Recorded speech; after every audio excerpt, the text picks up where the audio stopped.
can be true. I don't think this is going to work itself out through peaceful negotiation. I think that let's just be frank here.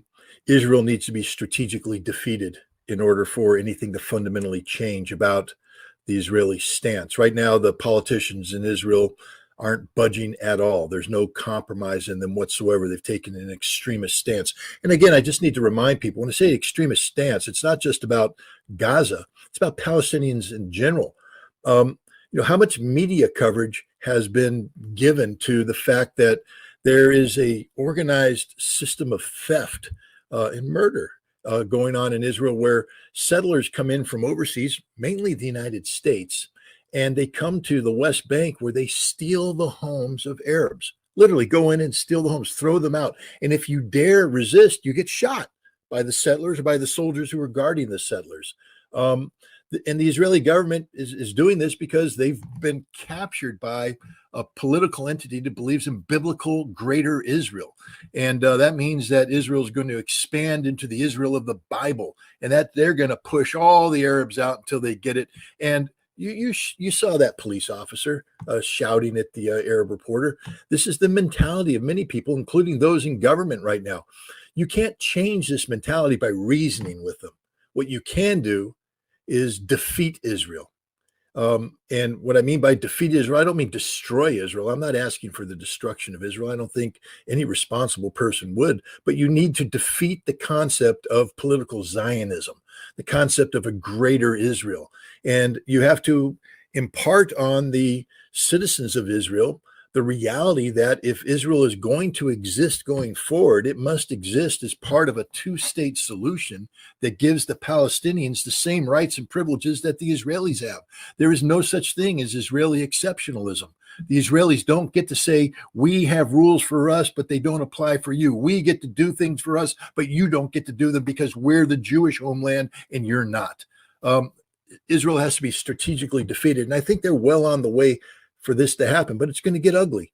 I think President Biden's trip on Wednesday is a reflection of this.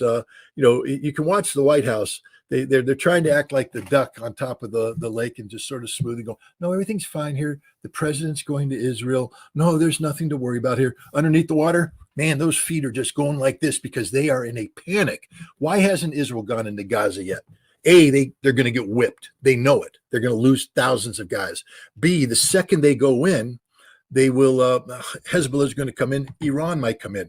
Israel ran 2 war games, one last year called Chariots of Fire, one this year called Firm Hand. And the whole purpose of the war game was to test the Israeli defense enterprise. What happens? It's like a stress test. What happens if everything goes bad at once? Gaza goes up, the West Bank goes up, Hezbollah, Syria, Iran. Can Israel protect itself? And the idea was they had built this military where they said, yeah, we got it. Then they exercised it. And the answer is nope. Israel can't do that. So this isn't guesswork. Now the Israeli generals are looking at a nightmare scenario. If Hezbollah comes in, Israel's going to lose that fight. That's why the United States is bringing in 2 aircraft carriers and 2,000 Marines. Not that they're going to do anything. They're not going to change the outcome, but it's designed as deterrence, a show of force to tell Hezbollah, we're serious about this. Well, Hezbollah's a pretty serious organization too. And they've built a military right now that is capable of defeating the Israelis in a conventional stand-up conflict. And Israel will lose northern Israel. They will lose it. Hezbollah will occupy northern Israel down to the Sea of Galilee. The Golan Heights will fall. This is the reality Israel's facing. And they're in a quandary. So the president's coming in to confer with the Israeli government on how do you get out of this predicament? How do we resolve the situation in Gaza in a way that's politically acceptable to Israel without bringing everything down on top of us?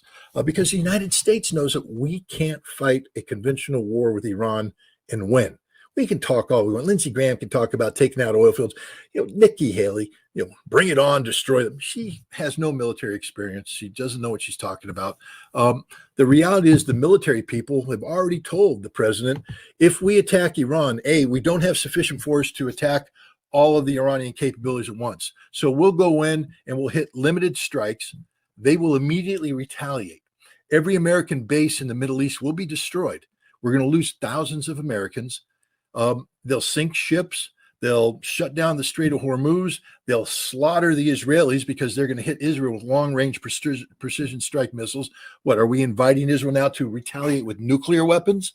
That's a dangerous thing. Pakistan's a Muslim country. They've already said if Israeli missiles hit Iran, Pakistani missiles will hit Israel.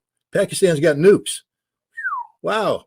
Think about that. You know what happens to Israel if 2 nukes hit it? It's gone. All of it. Everybody's dead. Now, the Israelis call it the Samson option. But do we really want to bring the Samson option in play? Is that what we want to do? I think we need to back all this down and say, Israel, it's time for you to get with the real world. You had an opportunity, 75 years, to create the Jewish homeland. You didn't do it. You can't do it because it's incompatible with reality. It's incompatible with the Arab world. We have a lot of the Arab countries that want to normalize relations with you, but they only do that if there's a genuine 2-state solution. It's time for Israel to get rid of its current group of politicians, Bibi Netanyahu and such, and bring in somebody like a Yitzhak Rabin, a very strong leader who believed in peace. He was killed for it. He was killed by followers of Bibi Netanyahu. Bibi Netanyahu openly called for his assassination. He says, I didn't, but you were there, Bibi, when they were saying, kill Yitzhak Rabin, and you didn't say, no, don't do that. You were going, let's go, let's go. You called him a Nazi, and so now he's dead. You're in power and you're destroying Israel. You've destroyed Israel, Bibi Netanyahu. It's time for him to go. It's time for a new generation of Israeli leaders to come in who recognize Zionism as a disease and the necessity to have a 2-state solution that does away with Israeli exceptionalism. It makes Israel part of a community of nations that respects one another. That's a tall order. It's not going to happen by itself. It can only happen if there's more violence in the world. And I think what's going to happen is Hezbollah is going to have to come into this fight. And when they do, Iran will back up Hezbollah. And at that point in time, the United States will step in and say, we're done. It's over. Israel, stop. We can't support this anymore. Scott, what is giving Israel the confidence that, they can go in and pretty much dictate what's going on in that area right now? I mean, I'm seeing a lot of confidence from the soldiers who are talking on the media, from the government of Israel, Bibi Netanyahu, who's saying, hey, we're going to go in there. This is what we're going to do. And we're not going to stop till it's done. Then having the support of the Americans. I mean, it does really confuse people when they're trying to understand, one side is saying this is a terrorist attack. The other side is saying, this has been going on for many years. I mean, let's try to really break this down and understand, from the average person watching this from North America, what has America and Israel really got themselves into here? And, as you mentioned, Hezbollah, are they to be underestimated? Well, first of all, what gives Israel the confidence is history. Israel's always gotten away with this. But lately their confidence has been tempered somewhat by failure. Look, Israel got beat badly by Hezbollah in southern Lebanon, and they had to retreat.